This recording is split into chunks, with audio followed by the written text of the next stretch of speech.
Welcome back to My First Dungeon, the tabletop role-playing podcast where we put first-time GMs through their paces as we build and run their very first one-shot, and then circle back around to discuss what went right, what went wrong, and how we can make their games even better.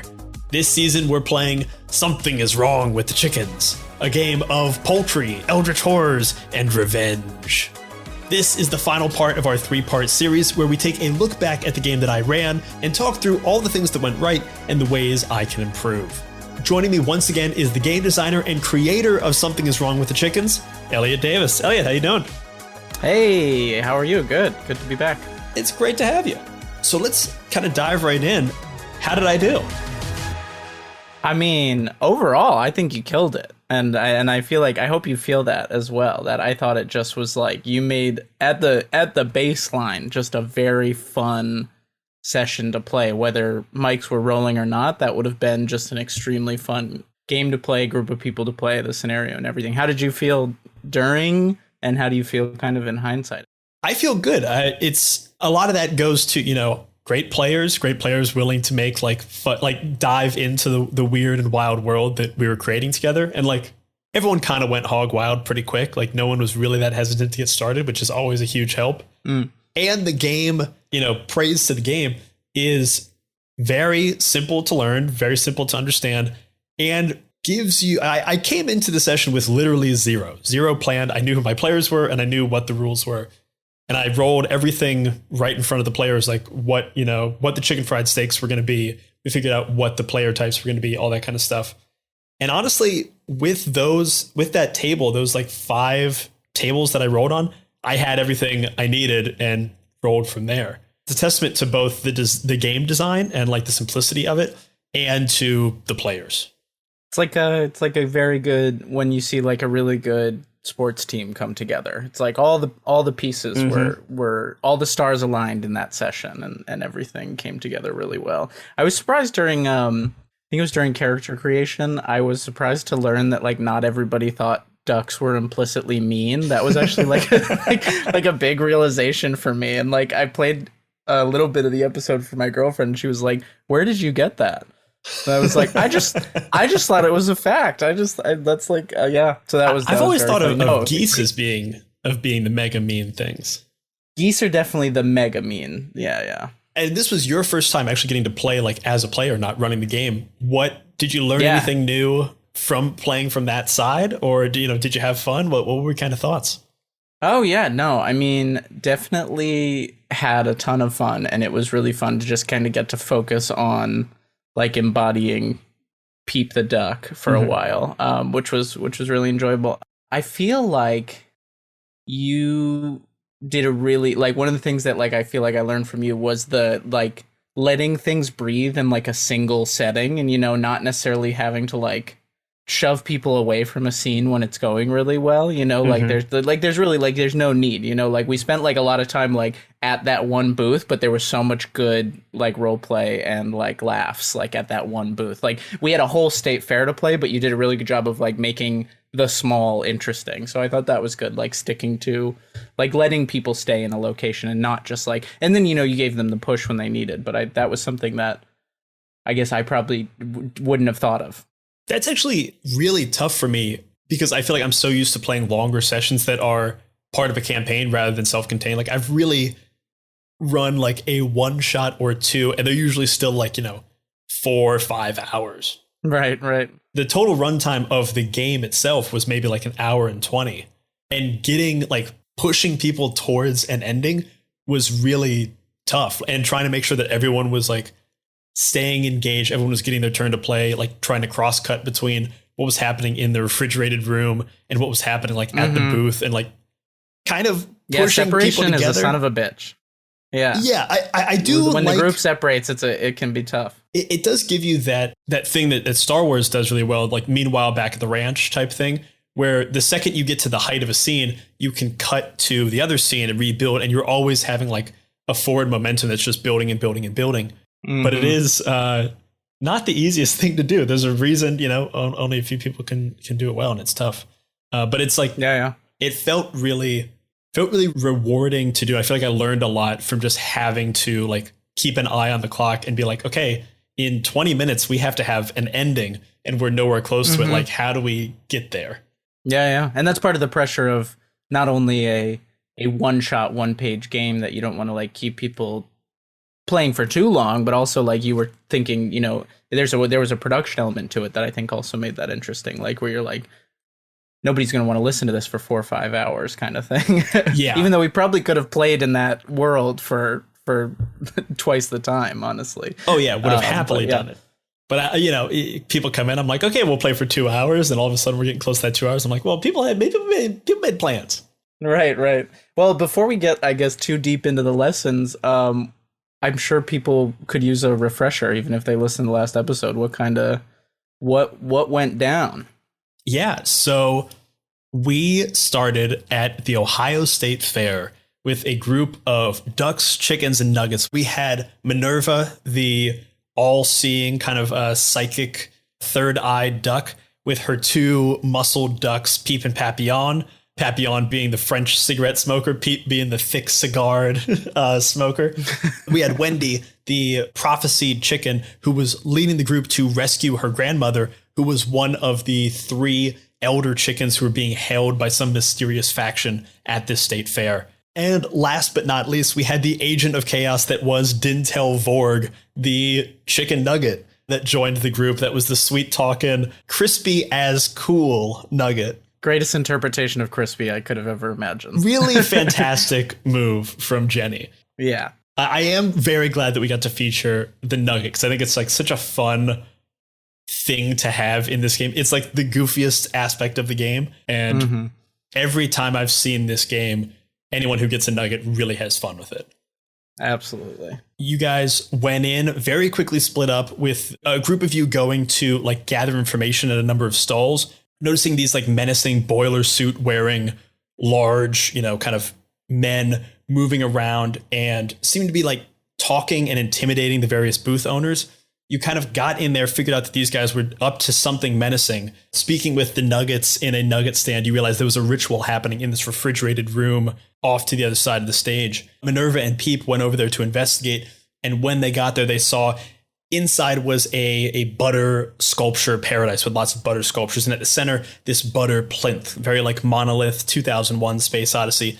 And these boiler suit gentlemen were sending eldritch tentacles off their bodies and into this plinth, forming some kind of ritual. And inside you heard the echoed voices of these elder chickens that needed to be rescued. So now that you guys knew where this ritual was happening, where these elder chickens were being held, you guys all rushed inside to try to defeat these evildoers. As you did, Wendy ran into a clucking cow who she realized was her grandfather transmogrified into a cow, who revealed to them that this ritual was to turn these elder chickens into cows, thus destroying their like elder knowledge.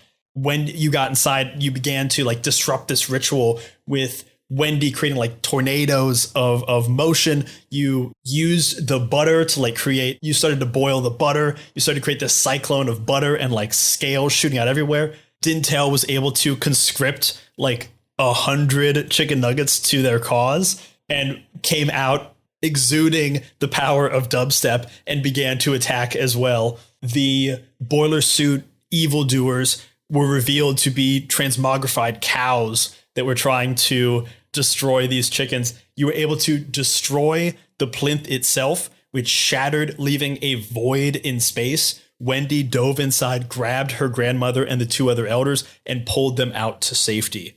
A success if there ever was one.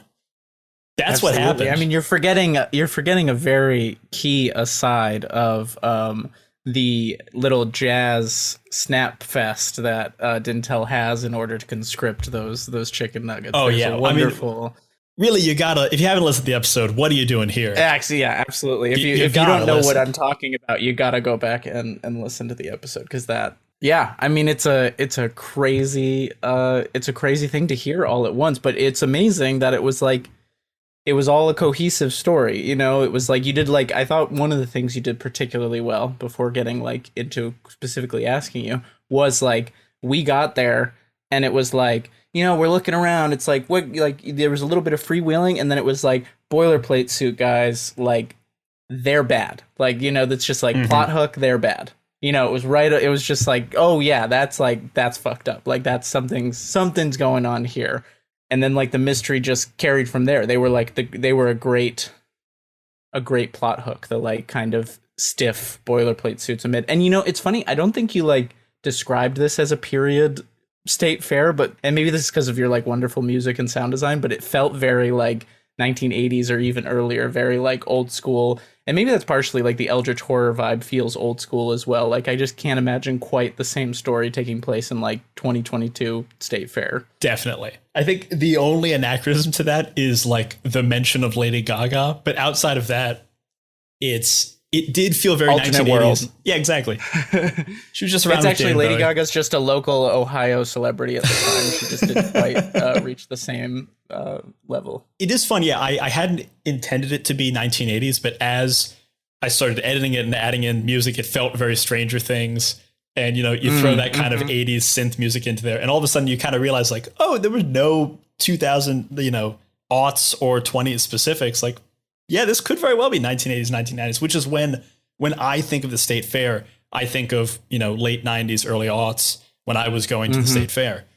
So it is definitely tinged with that because I have no idea what it looks like now. Yeah. I feel like state fairs are one of those kind of like time capsule kind of places as well, you know, where That's true. It sort of stays the same. At least I hope it's that way. I hope it's not like, I hope they don't have like electronic games. It's all apps in the booths and stuff now.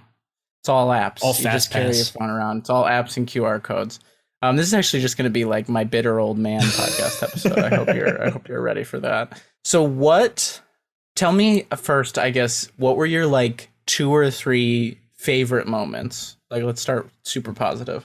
2 or 3 favorite moments. I loved Dintel talking to the chicken nuggets. I don't even think Dintel necessarily raised that first. I think it was Chinook playing Papillon. They were like, hey, let's go over and let's conscript these nuggets. The second that happened, I was like, okay, this is what half the game is going to be.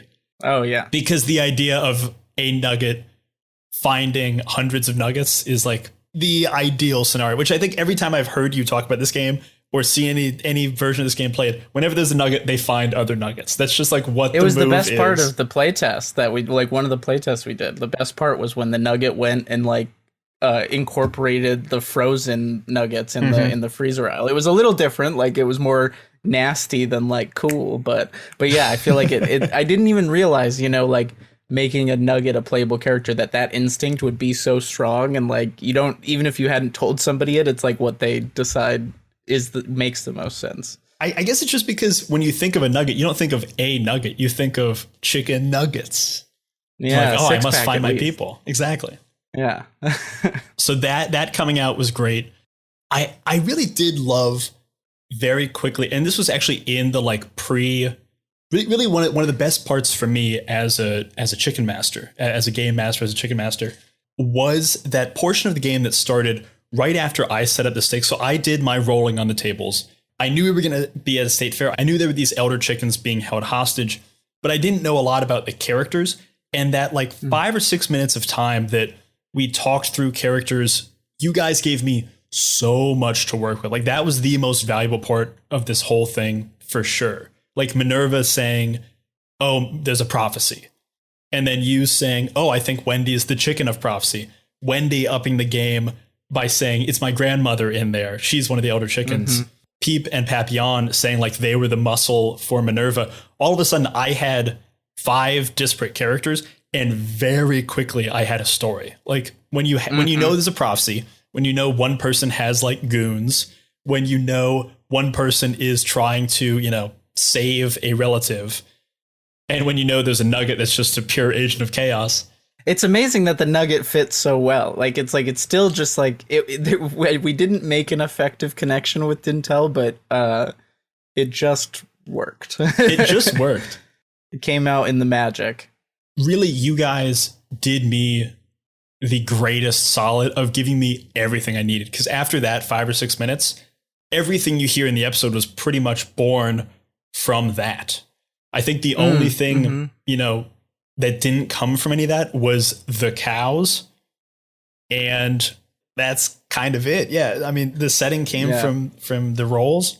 So I will say, if you're going to run a game like this, a one-page RPG, or really any kind of tabletop role-playing game, talk to your players and talk to them about their characters and about what connects them, what they want.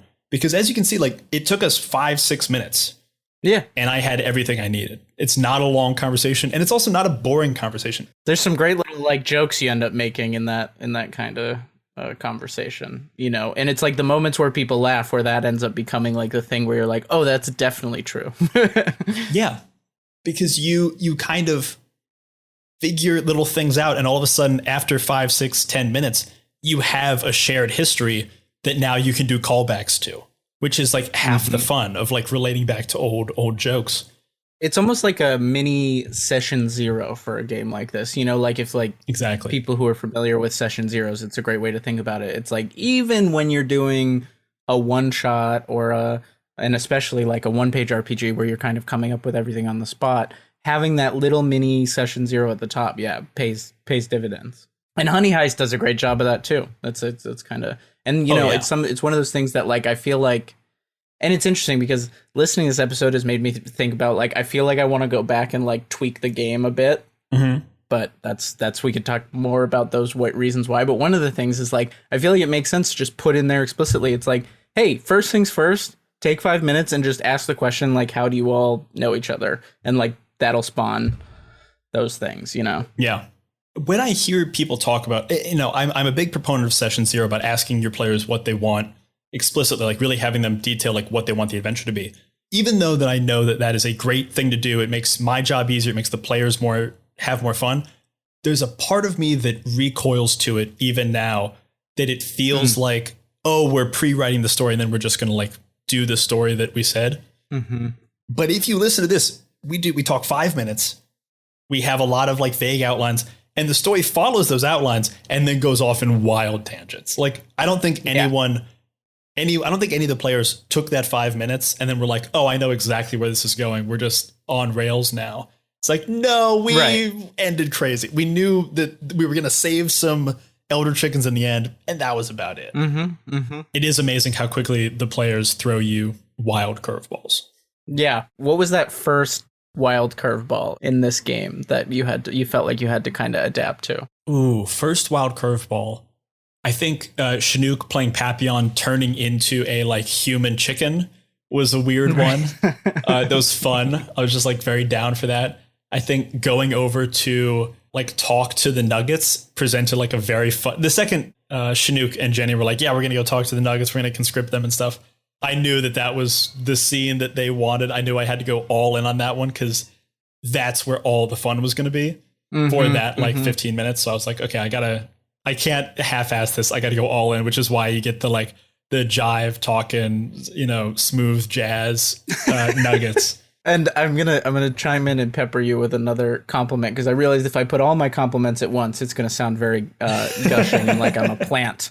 But I think that what you just said is one of the things that I thought you did really well throughout it. Is that you were very tuned into what a player wanted from a scene. Mm-hmm. And wanted from a moment. Like even in the moments, like one of the things I was really impressed by was like when someone would describe the intention behind a move, and they would and then you had them roll and they would get a success, and they would they would kind of say what they did, but then you had this great way of turning it into like the cinematic moment that they wanted. You know, like you you were able to like take it and like turn it into. So yeah, I think you were very well tuned into like what people wanted out of scenes and what people wanted out of moments. And I think that the nugget little jazz talk is like the perfect example of that.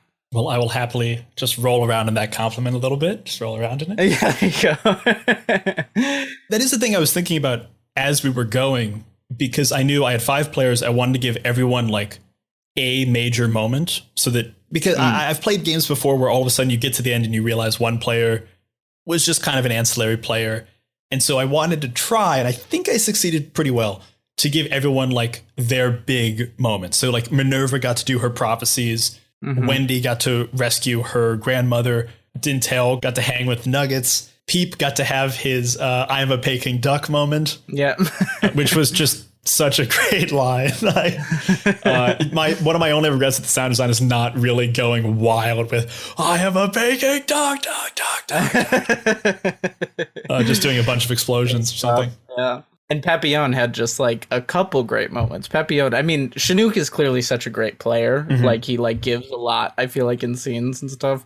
But like there was some really just great Papillon moments. I mean, he had that great ending moment with the egg. Oh yeah, with explode. Yeah. Yeah. Which the sound design on that is chef's kiss. Oh, sure. thank you very much. I really spent a lot of, I knew that was like the last big thing I had to do. So I was like, okay, dive in. Absolutely. Okay, so let's maybe, we're getting a little positive here. Let's turn it. What were the hardest moments for you, or like hardest aspects?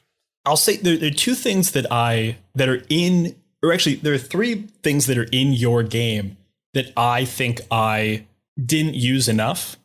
And then I have one problem that's kind of my generic problem all around. The quick and easy one was the game is supposed to be like, you're supposed to be taking revenge against like the Bryson Foods Inc. And I never got that like anti-capitalism sentiment. Not that you need it, but it is something that is Not like that you need it. Very much in the game. And the second I got on this cow trip, I was like, okay. I said cows too quickly. And then I was like, well, that's what it is now. No, which was not fine. at all. Which was fine. The great villain. Yeah, but I hear you. And the two things that I think I missed out on that I do regret was not allowing people to roll a little bit more, only because I think we missed out on seeing more eldritch abilities or having people get closer to total chicken failures or total eldritch successes. Because I think especially these types of games like, this and Honey Heist get more and more exciting and interesting as you get like more powers or as you get closer to those two extremes of, bear criminal, chicken eldritch horror. Right. Because I think by the end of the game, only one or two people had more than one power. And I don't think anyone at any point like got to 3. I think they bounced around 1 and 2 the whole time. Yeah, Dintel by the end, I think, had none. I think from like halfway through to the end, Dintel was rocking none. Yeah. And I mean, to spin that a little bit into a positive, I think one of the reasons that happened is because we got into so much good role play. That's true. Like it didn't really, like the story flowed really well. I guess if I had to turn that into like something to change, I would say that throwing like more concrete obstacles at people, I guess, is a way to get them to roll more or something like that. Like maybe like not like I guess like the D&D equivalent of like combat, like not that like we actually needed to like run a combat scenario, but like have like some kid decide that Dintel is like looks really tasty and like I do regret grabs him and runs away or something like that. Like there's like those that like something that like upsets the status quo and makes it so everybody has to adapt and like try a role. But I don't think the game was worse for it, but I totally hear what you're saying. Like it can be kind of a bummer when you get to the end of a gaming session, you're like, oh, I didn't get to like see like this game go like as hog wild as it can. Right.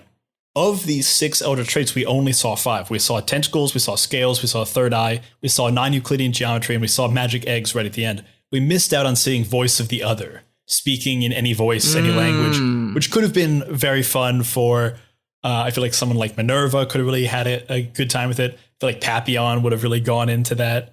And I also think Dintel would have done some crazy like multi-nugget, multi-voice, cacophonous type thing. It was funny just because I've only really run D&D. So every time, I guess I don't even know the terminology, but I was like, make an eldritch check. I'm just so used to saying make an ability check. Well, so here's the thing with that, and I noticed that while listening, but it's sort of like as a designer and like as a baby designer, relative to like a lot of folks, it made me think like, man, should I have given a name for that? And I was like, is that like, should that language have been more clear? And like, maybe, I think maybe it should have. I don't know. How do you describe it if it's like not using a specific stat or like, I don't know. Yeah, it did make me think that particular point made me think like, oh yeah, like it's kind of weird to just say like, roll me a check, I guess, or like roll for it. Maybe it's just roll for it. I know I started saying make an eldritch check, and by the end, I think I was just saying like make a roll. Yeah. It was a weird thing to like, because the first time I said it, I literally like my brain fritzed out, and I was like, wait, what am I? Okay, yeah. But I think my biggest problem that I have as a game master, flat out across all things, and I especially see this when I'm editing my own voice, because it's very clear to see when you're looking at the waveforms on your monitor is that there are large chunks of time where I narrate a lot. And I think I often give players, like, I ask them, what do you want to do? They kind of give me some narration of what they want to do, and then I heighten it, which I agree with you. I think I do a good job of making it more cinematic, giving them what they want, giving, like, upping the stakes for what they want. But I think I often fail to allow them more agency over what happens in their roles. So, like, I ask someone to make a roll and I'm narrating what happens rather than really throwing it to them and letting them shape the story a little bit more. I don't think I am, like, railroading. I don't think I am, like, forcing people to a narrative, but I think I could allow people to be a lot more, sprawling. And when you see it on a waveform, you can literally see, like, no one else talking for, a minute and a half and just my squigglies on my track. And all of a sudden it really hits you in the face of, like, hey, you need to shut up, buddy, and let other people talk. Yeah, no, I definitely hear that. And I think, and I will say, like, as a player in the moment, you may not think about that. Like, if the narration is entertaining enough, but it definitely leads to more collaborative storytelling to, like, throw to the folks more often. And I think this is something that I've learned a lot from story games, like games that are, like, less role or have no roles, things like, I guess, like Wander Home. And I played a game recently called Stealing the Throne, which is, like, a very narrative group storytelling game. And I guess that one doesn't really make sense because it doesn't have a GM. But a lot of those games will talk about, and I think some people have given this advice, and it's something I've really, in the recent times of running sessions, tried to incorporate into the way I run games, is letting players establish not only things about what their characters do, but, like, turning the script on them for things about the world and things about the story. Like, not like, you don't want to do, like, intensely consequential things. Like, if you've decided that, like, the plinth is in this room and it's where the chickens, you're not going to ask the players, like, where are the elder chickens? But, like, I guess to pick from this game, like, it's like, where do you want to go? It's like, oh, we go over to this booth. It's like, great. What is this booth? Like, what kind of booth is this? Describe it to me, and, like, tell me what the person behind the counter looks like. And then you jump in as, like, the game master and, like, and take there. And then there's that sort of, like, buy-in of, like, oh, I created, like, a little piece of the story. And I think that would be kind of my advice to avoid that if you feel like you're talking too much. Midnight Muscadines is a cozy, dark tabletop role-playing game where light and shadow intertwine in a fractured world. Players take on the roles of marmoteers, brave adventurers who journey into the untamed wilderness to collect the elusive Midnight Muscadines, craft magical jams, and protect the fragile light of Nim. Through collaborative storytelling and resourceful gameplay, players weave tales of courage, community, and the pursuit of balance. Will you preserve the light, uncover the truths hidden in the shadows, or reshape the balance of the world forever? Midnight Muscadines is perfect for fans of Studio Ghibli and Sea of Stars who seek to capture the magic of exploration and the heartfelt adventure in a world where small heroes make a big impact. Play Midnight Muscadines as a traditional GM'd game, GM-less, or even solo. Midnight Muscadines is crowdfunding now on BackerKit. Join the campaign at pantheongames.com/muscadines. I'm Quinns of tabletop role-playing game review show Quinn's Quest, and this is Play to Find Out. Play to Find Out is an actual play podcast that brings notorious old games from the 80s and 90s back to the table. Each season of Play to Find Out, I'm joined by Emily Johnson and Rob Morgan. Good? Nervous? Yeah. You both looked at each other really concerned, like you think what's about to happen is going to be unpleasant. And frankly, I think that's rude. And together, we explore the TTRPGs of ages gone by. Our goal? To separate the TTRPGs that deserve to be remembered from those that maybe don't. I don't know, Emily. It was the 80s. A lot of people were on cocaine. we blow the dust from decrepit systems to learn how they work. Your 100 on the encounter table bursts out. Right, you've encountered a fog. Get ready. Don't laugh. There's one get ready for a fog. Don't laugh. Encounter their unique quirks. I do finger guns to cover up how I wince. Yeah, a weird thing happens as you do finger guns. Oh no. And I'm hoping that the Quinn's Quest community will join us in exploring these games too. If you this up, cannot describe to you how much your adventure ends here. Yeah, that's fair. Because the best way to learn is to play to find out. Play to Find Out is available now on the Quinn's Quest Patreon, but the first episode of each series streams for free on the Quinn's Quest YouTube channel and wherever you get your podcasts. Anyway, you failed the Earth Tech roll, and you made jokes while I was doing my exposition, so you don't get to hear anymore. Oh, no. Come on. I was shook as...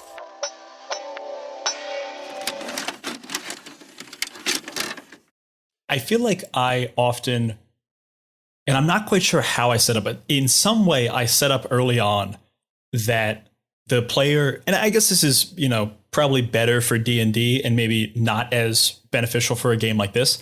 I somehow subconsciously or otherwise set it up that the player is in charge of their character and any things outside of the character are controlled by me. Mm-hmm. So like when Papillon says explode, he narrates what's happening to him, but doesn't. And this isn't a knock to Schnook, but I haven't set up a space where it is comfortable or obvious that he is also able to, should he want, describe what happens after that. Because really, once you roll the dice and there is a success, you are successful. You can kind of narrate what happens in the world rather than just saying what you do and allowing the DM to kind of like roll with that. I think I am pretty good at rewarding what people want, but I would love to invite my players more to create the world as well as just their character, should they so choose. I think it is a D&D trapping to think that or not to think, but it's kind of what D&D kind of pushes you into as a game master, as a dungeon master, is to be the arbiter of the world, the arbiter of NPCs, the arbiter of story, quote unquote, which is like a very all-encompassing term, obviously. Right. And like in these other games, in these story games, in the one-page games, there's a lot more flexibility to who has control over what. And I think that leaning into that, doesn't always lead to as narratively sensical a game in a world, but it does lead to a lot of fun, Yeah. And I think these types of games are malleable in that way. Like they have a lot of give. One-page RPGs do. Like it's much easier to allow more agency for the players to like fuck with the world because the world's already kind of wacky and goofy and loose. It's kind of a, success and failure. There's not necessarily a gradient as much as there is in D&D. Right. So I think it is built a little better for that. And I think what I really want to do moving forward, not only in this game, but I've seen it in my D&D games too, that I think I could improve on, is very explicitly at first giving my players the ability to craft what the reaction, like if they have a success, even if it's in D&D and they have a successful, deception check or insight check or something, like let them read into the character a little bit more. And then I can always guide and correct and give them like the key pieces of information that only a DM might have. Right. But they can help craft this NPC or this situation in the world. Because I think the more, if you do that just a few times explicitly, all of a sudden it opens up the door for a player to be like, oh, I can do this more. And then, as a dungeon master, as a game master, as a chicken master, you can always pull it back just a little bit if it is straining believability of the world. Sure. And like, obviously, if you're applying those rules to something like D&D in a campaign, it's like, do that in the like lead up sessions. Maybe don't do it in like the BBEG confrontation where you've like planned out their whole lair and all this, it's like there's times and places. Absolutely. So I know you mentioned earlier that after having played this game and like seen it played and being a player yourself, there were some things you were thinking about like editing or changing in the game, for version 2 or something. What are some of those changes that you were like contemplating, and what were the moments in the game that kind of made you, made the light bulb go on of, ooh, maybe this is a better way to do it. Maybe I should try it this way. Unfortunately, I think it's the phrasing of kind of the core system I realized in the way, and I think this is because you didn't run it exactly as written, and I think it was why it worked better, and I think I want to like kind of adapt to the language, because I think the way I phrased it, and in hindsight I don't know what this instinct was, but I phrased results as actions, and I think it's confusing and could be confusing for like a GM who like picks this up and tries to explain it to their players, like a mix of chicken and eldritch actions, when it really should just be like the action is whatever you want, but it's a mix of your chicken and eldritch like nature. It's not, I think it felt a little, I think in the text it's a little too prescriptive for the spirit of the game. I don't know, does that, you know the part I'm talking about in the... I think I know, so correct me if I'm wrong, but I had interpreted the game as, so say I roll 2 chickens and 1 eldritch, that is it's a mixed roll, so it is a success. But it Correct. is, the player is meant to describe it as like how you use your chickenness, like a lot of your chickenness and a little bit of your eldritch powers to narrate this success.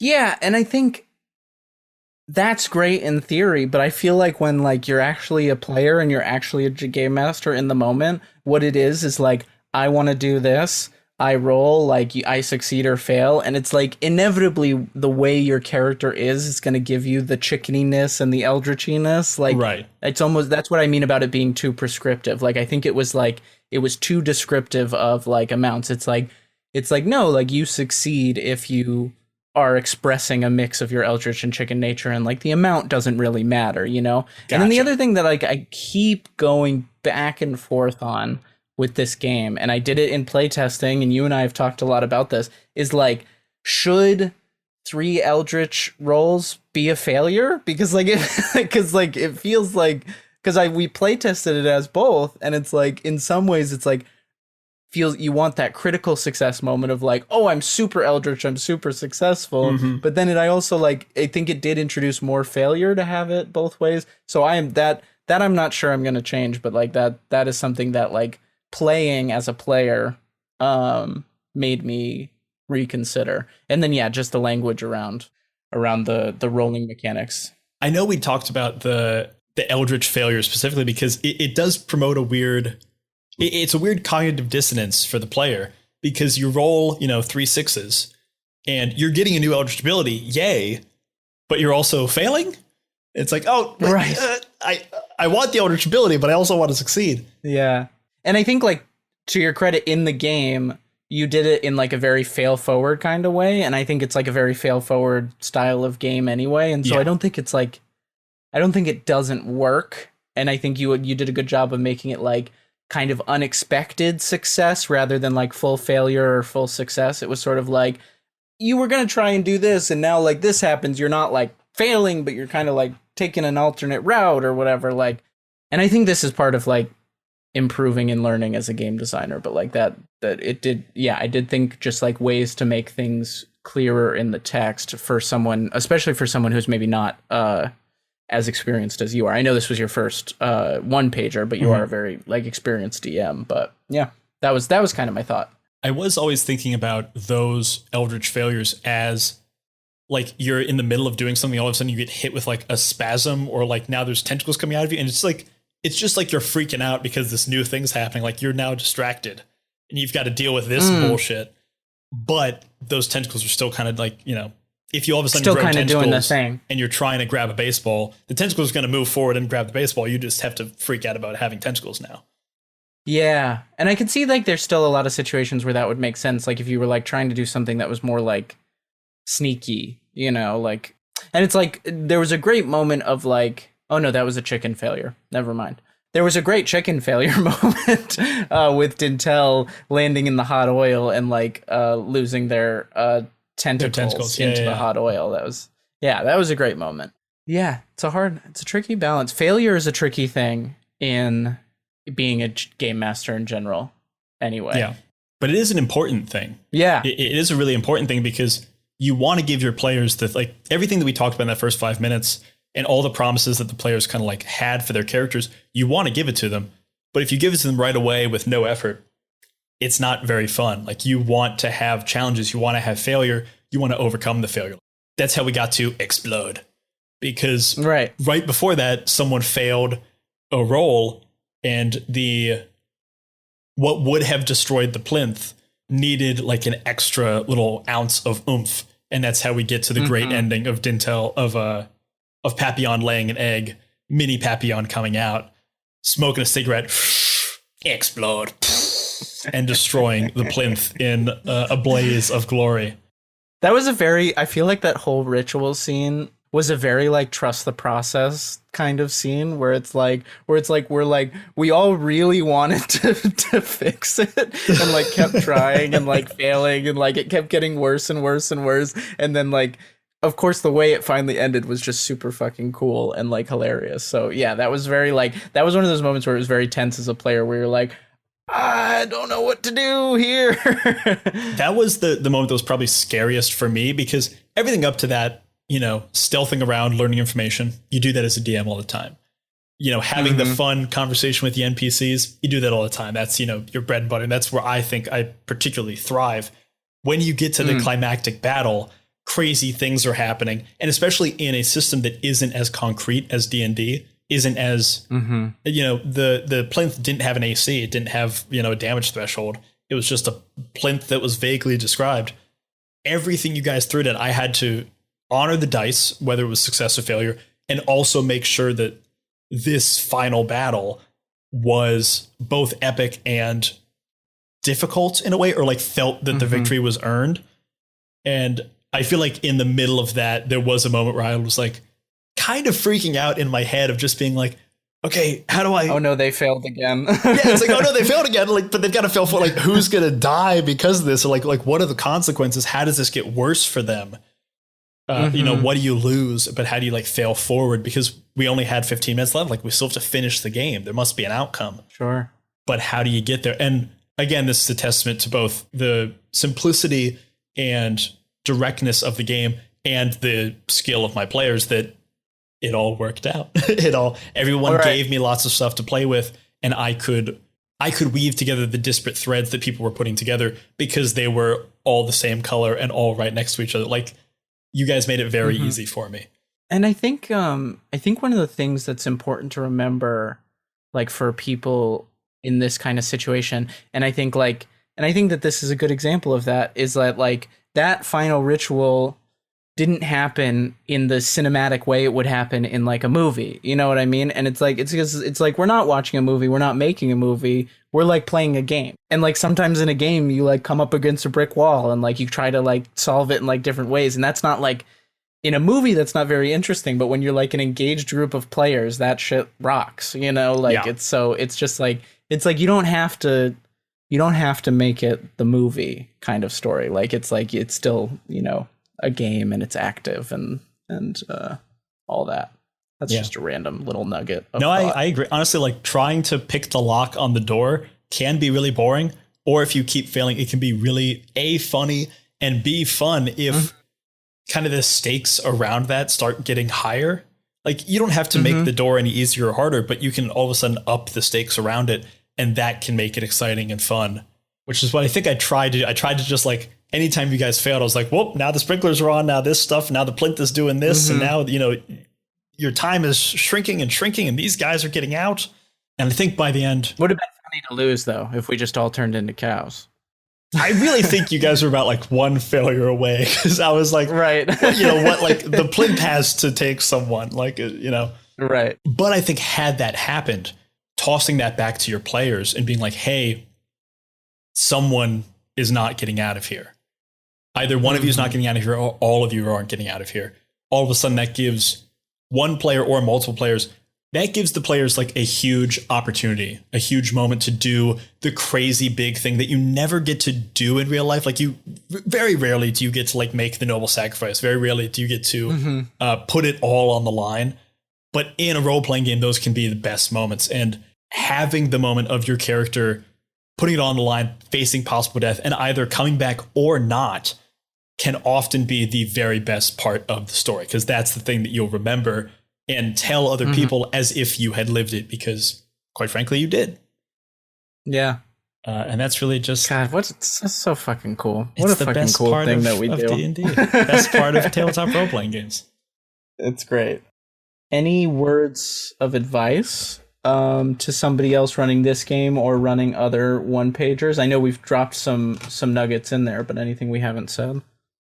I think if you're going to run one-page RPG, and especially if you're going to run Something's Wrong with the Chickens, I think the most important part for the Chicken Master is that first couple of minutes. Is always be in the same room, roll your characters together, chat and have fun about goof off about who people's characters are. Because I think for the players, they're rolling on a couple tables. They know they're a chicken. They know they have tentacles, and that's it. But all of a sudden, if people start talking back and forth and joking around, that player all of a sudden has a couple of moments they can grab onto and form a character. Because everyone needs those little nuggets, no pun intended, to create their character they're going to be playing with. And it gives you time as the Chicken Master to gather up those little nuggets, gather up those little moments, and scribble them down real quickly. And just remember, okay, I got to hit this. This is who this person is. And, my notes for this game were just wild scribbles. But there were five, I wrote down the names of people, the players' names, the characters' names, and then kind of who they were and what they wanted as quickly as I could. And I just used that to guide the game. And then after you roll on the tables to find out what the chicken fried steaks are, what the setting is, who the villain is, who your allies are, that couple of minutes right after that, where you define relationships within that setting. So how did the chicken and the nugget know each other? Why are they at this state fair? What's interesting about this fair? Ask your players just a couple of questions, how do you know each other? What's something interesting about you? What's a secret that you have that one person knows but the other people don't? You can set up all these little things, and you may not get to all of them, but having that ammunition, I don't even want to say ammunition, but having that wealth, having that well to be able to come back to is incredibly, incredibly helpful, because that's where your game's going to be built on. Because there's not a big rule book. There's not a big source guide that you can go to. It's that is your source guide. That 10, 15 minutes of character creation and setting creation, that's your source guide. So really treat that with the respect it deserves, and that will set the tone and set you up for success for the next hour, 2, 3 hours. Absolutely. Couldn't have said it better. And then with all games, but with one-page RPGs especially, know that this is a very fluid system. It is meant to be very easy to understand, and it's meant for you to do as much as you can with it. So really let your players go wild. Don't hold too hard and fast to any of the rules or any decisions that are made. Let players have fun, because this is the best kind of game for that. It's not rigid. It's not strict. It's meant to be pliable. Use that pliability to your advantage. Let your players have fun with it. And also know that any mistakes or errors you may make can be rectified very quickly or justified by this very pliable game system.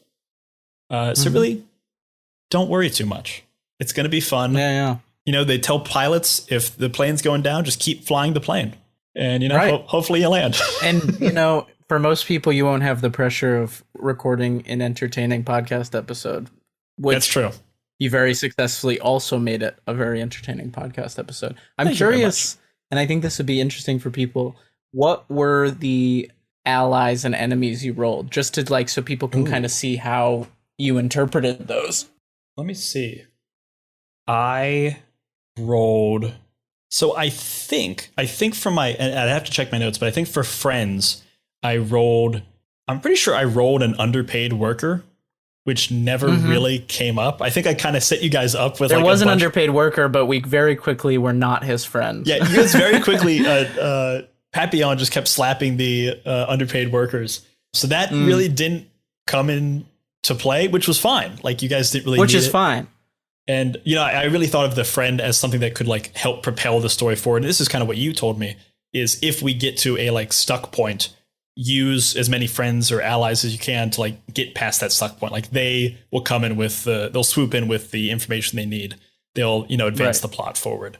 And for foes, I'm pretty sure this is how I got to the cows in the boiler suit thing, was the armed Bryson goons.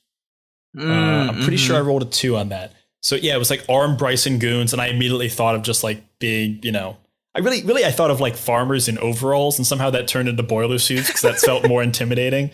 In my head, they were pink boiler suits too. They were clearly part of the state fair, but these guys didn't fit in them.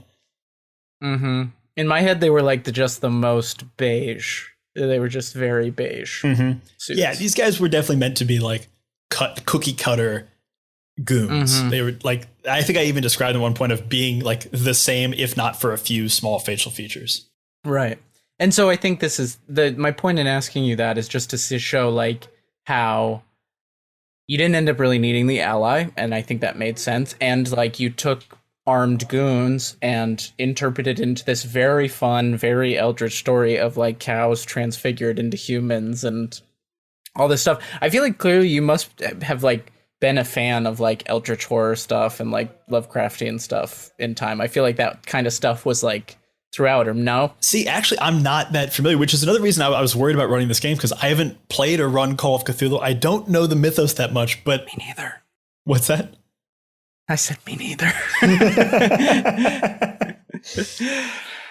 But it's funny, like, your game makes it so easy to kind of like just guesstimate at it, where you know tentacles, you hear non-Euclidean geometry and you like Wikipedia what that is. You think magic eye, you think third eye, you think scales, and all of a sudden you kind of have the idea of a Cthulhu-like monster in your head, and you kind of just skin the world based on that idea, which I just took to mean weird, creepy, body horror, anything that kind of like ticked those boxes. I was like, great, throw it in. That's how you get the Papillon's like pocket, his like skin flat pocket goes into like the nether regions of the world.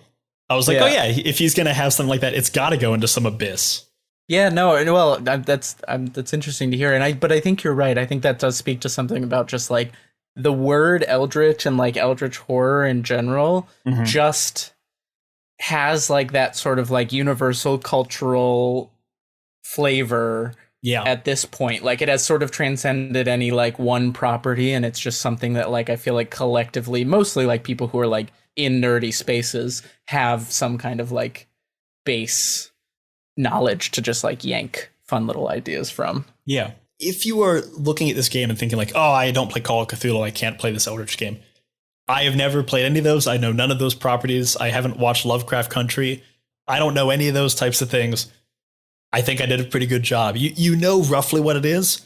Use that to color the world. Really, just having tentacles, scales, and non-Euclidean geometry in your normal world will tell you everything you need to know about what's going to be happening. And then throw it on chickens, and man, you got a fun time. Before we go, I know I gave a little bit of advice on being a chicken master. Do you have any advice on being a player in this type of game, or about being a chicken master as well? I think one of my regrets from this game is actually that I didn't commit to doing the French accent with Papillon, because I think 2 French ducks would have been great. And I thought about it early on and I didn't commit to it. And I think, that translates to the advice of like, if you've got something silly you want to do in a game like this, commit to it. Always commit to it. Always just like dive head first into whatever funny, silly thing you want to do, because that French accent was excellent. I think as a player, my advice is just like, don't be afraid to chime in, like I was kind of saying to you about like, as a game master, one of the best things you can do is like throw it to your players to like make something up. But also like as a player, especially like if you like know you're at a state fair, I feel like this is kind of how we started off, going to like a booth or whatever. But like you could be like, oh, like I want to go to the ring toss game. Like I want to go to the ring toss game booth. Like, bring those like little bits of like story building into your requests. And I think like Kyrisha playing as Minerva was like, I'm going to follow this guy to like wherever he's going. And then that like helped like, be conscious about also moving the story forward, or don't like, you don't have to wait for the game master to move the story forward. This is a really convoluted way of saying you don't have to wait for the game master to move the story forward. You also have agency and power in the story. And I will say, as a chicken master, as a game master, I love it. I love it so much when my players move the game forward, because not only does it take a little bit off your plate, it surprises me. Like it takes me in a weird spot, and now I've got to like backpedal and figure stuff out. And all of a sudden it becomes that little bit more collaborative, which is something I am always looking for. And I think, as we talked about before, it's the thing that I'm trying to be better at. And the second I set up a space that my players feel comfortable to do that and feel they have the agency to do that, that feels like a success. So anytime you have an idea, anytime you have a thing that you want to like dive into, please do it. It gives the other players more to work with. It gives your DM more to work with, gives your Chicken Master more to work with. And it's just, you're going to have more fun. Yeah, and don't say no to your players. It's like the first rule of improv, like your fellow players. Just like always yes and your fellow players, you know, like go along with somebody. You know, like if you notice that somebody's like leaving a group, go with, like, your character goes with them, you know, like just like, you know, be conscious of like how you're playing with like your fellow players as well, and don't like shut down what they're doing, and don't also just like abandon them to like go try to do something on their own, because that's not interesting. You know, it's always more interesting when people are together.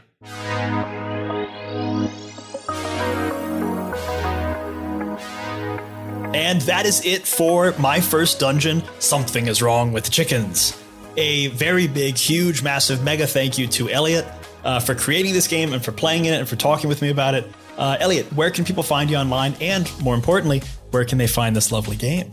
You can find me on Twitter at morebloobs, which is like more blueberries, but just bloobs. That's confusing. At morebloobs, MOREBLUEBS. I think I did this on the episode as well.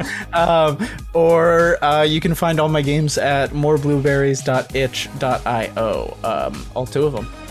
I mean, this is such a great game. It must be selling for like $10, $20, $30, $40, right? Like it's gonna be an investment. I thought about, you know, putting it at $100 or something. No, it's $2 for the whole game. And if you can't afford that, there are community copies as well for free. So feel free to take one of those. No questions asked. Just play the game. That's really all that matters to me. People, $2. Support Elliot. Play this game. If nothing else, it just looks cool. Download it. The PDF is great. So please, please, please check out all of Elliot's games. I've got the links below. Click on them. $2. This is great. It's such a fun game. $2. These are really great games. Please support Elliot by buying a copy. And please, please, please play this game. We had a lot of fun. I know I'm going to be playing it more. Elliot, I am sure I can take these words out of your mouth. More important than the money, or equally as important as the money, is having people play this game. Yeah, I'd even say, I might say more important. I think I get more excited when I just see how many people like have downloaded a game, because in my mind that means that every one of those people are playing it, even though I'm totally guilty of just having a library of games that I haven't played. But in my mind, everybody who owns the game is somebody out there playing it and having fun, and that means a lot to me. So please play the game, and, you know, toss them some money too, because we love that as well. It's easy to learn, a ton of fun to play, and I guarantee you're going to have a great time. I know we did. Though by the end, you may never be able to trust the chicken again. So, you know, weigh your options, I guess. Hell yeah. And remember, if you're having fun, you're already doing it right. Bye-bye, everybody. Bye. Thanks, Brian.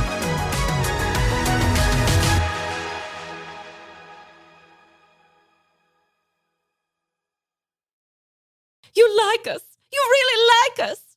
At least, I assume that you do, as you've listened to every minute of this episode. And yet you haven't already left us a 5-star review? Ugh. Well, what are you waiting for? Get over to Spotify or Apple Podcasts and leave that review now.